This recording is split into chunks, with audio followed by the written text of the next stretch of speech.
Hello and welcome to Leaky Weekly, the show where we cover the last week or so in cybercrime current events. I'm your host, Nick Ascoli, and today is part one of our two-part mini-series called Use a Stealer Log, Go to Prison. We're going to cover recent arrests and case updates of prominent users of Stealer Logs and cybercrime groups who are well known to use Stealer Logs, who've also had arrests or major interruptions or whatever. It's kind of a hot topic recently. So before we get into these stories, just a quick reminder that a lot of these stories involve claims by threat actors, so take them with a degree of skepticism. Two, we also have the Flare Discord community available for the members of the cybersecurity community to join. Check out the link in our description. You can talk to cybersecurity, cybercrime researchers. You can talk to Flare. You can discuss things with like-minded members of the community. And we'd love to have you in there, so feel free to join the Discord. And then also, Discord relevant, we have the free Flare Academy training sessions. Check them out. Now, before we get into these stories, I'm going to do a little primer on what Stealer Logs are. You might already know. If you do know, just go ahead and skip to the first story. So Stealer Logs are the byproduct, the goal, basically, of InfoStealer malware. InfoStealer malware is a strain of malware that infects a device and steals everything. As the name would suggest, steals all the info. So it'll grab credentials from the browser's password manager. It will grab cookies and sessions. It'll grab browser extensions you have. It'll grab autofills from the browser. It'll grab history from the browser. It'll grab interesting files from the desktop. It'll take a screenshot of the computer while it's infecting it, which in a lot of those screenshots, you'll see people's AV open. So it's bypassed the AV and is still managed to exfiltrate itself. It'll take all the information it steals, zip it up into literally a zip archive on the host, and ship that off to the C2. And in the C2 is where the threat actor can choose what they want to do with it next. Now, most of them will accumulate tons and tons and tons of Stealer Logs on like a weekly, monthly, or sometimes daily basis, and sell them typically in bulk, or give them away for free to promote some other cybercrime operation that they're running. The logs, when I say Stealer Log, I'm referring to one of these infected machines, and they're typically infected by the malware campaign styles you would guess. So like a fake SEO link where when you search install Java, a fake link is above the real install link and it's sponsored, and when you download it, it will install Java, but also installs the InfoStealer at the same time. Or if you go on YouTube and type in free cracked Photoshop, I bet 95% of the links in the description of those videos to free cracked Photoshop are indeed InfoStealers. There's lots of ways. All the traditional pathways for malware are used by InfoStealers, but they typically are going for scale, the operators. And InfoStealers are malware as a service operation, so the person who writes the malware, maintains the C2 and all the infrastructure is different from the person who buys that SEO link or makes that YouTube video. The operator is kind of like an affiliate in a ransomware as a service operation. The affiliate will buy their way into the InfoStealer operation, and then they'll have access to a panel where they can get a sample of the malware, get people to infect it, and then when someone infects it, it goes back to the operator's own panel. So only they get to see the logs. I mean, that and the person who wrote the malware, because they own the backend. They get to see the logs, and they get to choose what to do with them. Most of them sell them, but some of these people are like ransomware access brokers, initial access brokers, or more nefarious, more sophisticated operators, and have things in mind that aren't immediate monetization of the data, but rather using the data for their operations. It seems evident that most of this data ends up being sold. So why are Stealer Logs more relevant now than maybe 10 years ago? Well, this is in the Verizon DBIR, which, by the way, Flare was very proud to be a contributor to this year. The DBIR said that 88% of web app attacks in their research started with stolen credentials, and in the modern landscape of stolen credentials, this overwhelmingly seems to be coming from Stealer Logs or ULPs, which is sort of a byproduct of Stealer Logs. Now, there's also phishing kits, which are in the mix and produce stolen credentials that get sold and repurposed. There's regular old database leaks, so there's lots of sources of leaked credentials, but Stealer Logs are a little more relevant to a cybercrime operation because they're coming straight from the Chrome password manager, the whatever password manager that the person uses that is browser-based. Many people do. And then also the sessions that they can get from them, the leaked session data.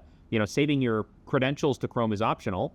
Having cookies involved in your session on a website, that's not quite as optional if you're logged in.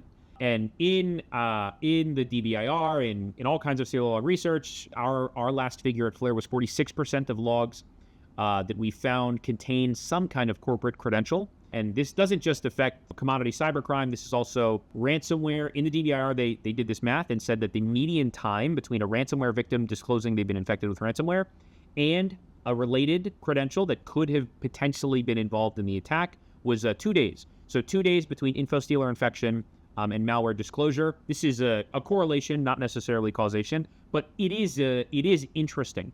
Now, cyber criminals like Stealer logs because the barrier to entry is super low.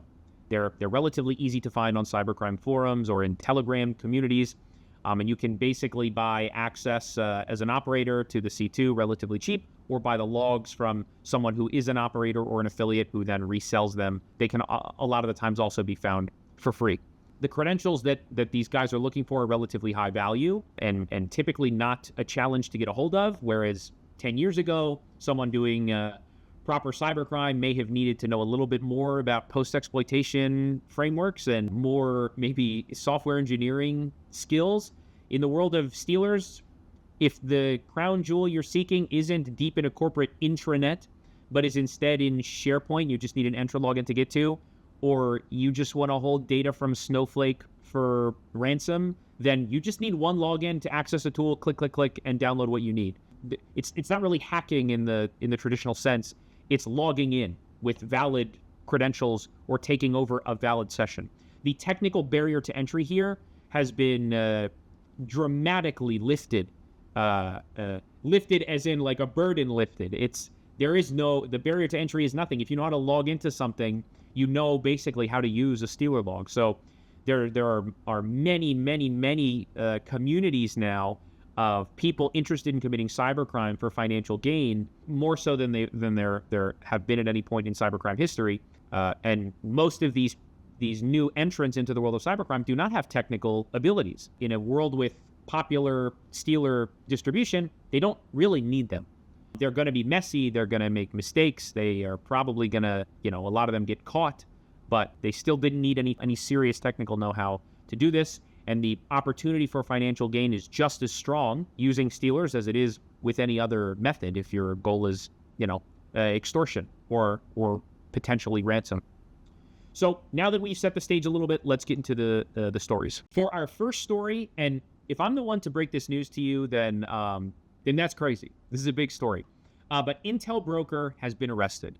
In case you haven't heard, IntelBroker was a very active member of the breach forums community, was at one point an owner of the forum itself, and operated groups on breach forums, was involved with many prominent cyber criminals and cyber crimes, and is well known for their own high-profile cyber attacks and extortion attempts at companies across the landscape of tech stacks. Now, IntelBroker had been speculated to be many things, possibly Iranian state-sponsored, possibly Serbian, that's what they claimed at least, and theories have been floating around for a very long time as to their identity. So it was very interesting to uncover that they are, in fact, a British national. So this arrest was coordinated by, international law enforcement, and the documents that have been released were by the U.S. Department of Justice. 5 administrators were arrested in the law enforcement, takedown, IntelBroker being the most prominent name in the arrests. Now, how did this happen? IntelBroker, who actually kind of suspiciously had been quiet, most of the first half of this year, which people started to speculate that there was an arrest, that they'd stepped away, that, something had happened. Turns out they were right. And it also turns out IntelBroker is not an Iranian state-sponsored hacker or a lone wolf living in Serbia. The indictment released on June 25th, 2025, alleges IntelBroker is Kai West, a 25-year-old British national. Now, looking at his LinkedIn account, which many researchers on Twitter had done, prominently VX Underground had published a lot of interesting stuff that they'd found, and other researchers had shown, based on the LinkedIn account of Kai, that they were a security researcher trainee at the National Crime Agency. Not sure how valid this LinkedIn account actually is, but there's a lot of things that connect it, some imagery. There's definitely enough overlap that it seems it's an interesting find at the very least. VX Underground also found that when they were 18, they were arrested for swatting and bomb threats, And the NCA basically, employed Kai in a program to turn his life around, brought him in as a security researcher, and this kind of aligns with the information found on LinkedIn. There is a video circulating actually about the previous arrest. Basically the way the story goes is 2 years later, Kai returns to cybercrime as IntelBroker, allegedly, and does all of the things that IntelBroker has done in the last several years. I wouldn't even know where to begin talking about the prominent hacks connected to IntelBroker. He was arrested in France and is being charged with stealing data from over 40 companies on basically a 2-year hacking spree. He's awaiting extradition to the U.S. now, facing charges of conspiracy to commit computer intrusions, which carries a maximum of 5 years, conspiracy to commit wire fraud, which carries a maximum of 20 years, accessing a protected computer to obtain information, carrying a maximum of another 5 years, wire fraud, carrying a maximum of 20 years, and who knows what else will come. I'm sure more will be uncovered as investigators now have Kai in custody and will be conducting interviews and seeing what else is out there to know. So a very interesting case, another very, very prominent cyber criminal and member of the Breach Forums community, and specifically owner of Breach Forums, another owner of the forum, to find their way to prison. So we will see what comes of this case. It's very early. The arrest is kind of hot off the press still, so it'll be interesting to follow as the case unfolds. And for our final story of today's episode, the National Crime Agency has arrested the group behind a very, very public hacking/ransomware spree using the Dragon Force cryptor against some of the biggest names in British retail. They said they arrested a 20-year-old woman in Staffordshire, and 3 males between the ages of 17 and 18 between London and the West Midlands, and one 19-year-old who was in Latvia. Now, this is pretty substantial. All of the retailers ended up suspending business in some way during this, and M&S specifically said it had to shut down business for almost 7 weeks, and it caused them £300 million in operating profit. This is unbelievably destructive. Now, there wasn't necessarily a stealer log used in this event. In fact, I believe the current techniques being discussed involve the perpetrators calling the help desk and asking for a password reset, which is a classic, I guess, still. But these attacks were also attributed to Scattered Spider. Now, this is kind of a loose attribution always when it's attributed. Scattered Spider isn't a threat group that's nation-state based where they all work in the same office building. Scattered Spider, as the name Scattered should suggest, is a loose-knit network of people who work together sometimes on some things, and it's kind of like a name to refer to subgroups of people from the comm or the community, which is a separate subculture in the internet today. And these are the hackers that spin off and engage in campaigns with each other. Now, that said, between the largest campaigns of Scattered Spider, the casino attacks, the snowflake attacks, which were attributed to some people said was shiny hunters, but was a guy named Connor Muka, who was in many articles attributed to Scattered Spider. These are loose affiliations, and in most of these cases, the people who worked on all of the different campaigns didn't know each other or work together. They worked together on those campaigns, and because of their spinning off and relationships from, comm sub-communities, is how they're purported to have met, though it changes in each of them. And Scattered Spider certainly does leverage stolen credentials quite a bit, so it's a story that's tangential, but also important, because this is a pretty quick turnaround of attack to arrest, so another case where it'll be interesting to see when more stuff comes out about the investigation, exactly how law enforcement was able to do the attribution this quickly. All right, thanks for tuning in, everyone. Join us for the next episode for part 2 of our mini-series, Use a Stealer Log, Go to Prison. Today's show was brought to you by Flare, the cybercrime database that allows you to monitor external threats across sources on the dark web and the clear web, so your security team can mitigate risks faster. There is a free trial link in the description of this episode. Also, check out the Flare Academy, our free online cybersecurity training. There you can talk with researchers, analysts, up-and-coming cybersecurity community members. That link is also in the description below.